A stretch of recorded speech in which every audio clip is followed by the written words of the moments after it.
बालेश्वर पुणी धला जहर जबत सहदेवखुंटा थाना अरड़ बजार चढ़ाऊ कर 305 ग्राम ब्राउन सुगार जबत कर अबकारी विभाग। ब्राउन सुगार आनुमानिक मूल्य 35 लाख टंकार अधिक होबोली जଣାपड़ी। मामलें जड़े अभियुक्त को गिरफ कर अभियुक्त जनक हेले अरड़ बजार रिंटू तरे। रिंटू निकटर गोटे बाइक जबत कर अभियुक्त ब्राउन सुगार नहीं जाउथिबा खबर अबकारी विभाग को मिलिथिला। परे अभियुक्त को धरिबा को छकी रहिथिले अबकारी कर्मचारी।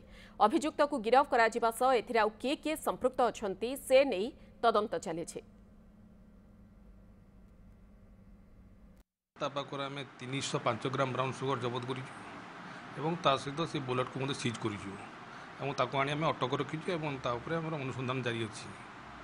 यही 305 ग्राम आ बुलेट मोटरसाइकेल आनुमानिक मूल्य मिसिका हम 35 लाख टଙ୍କା हम ताना गोटे केस रुजु 247/25/24 आमर डिस्ट्रिक्ट मोबाइल केस रुजु एवं आसामी रिंटू तरेई जार घर के रड़ बजार आम अटक रखीचु बर्तमान आम कस्टडी रखिकी इंटरोगेशन चलती।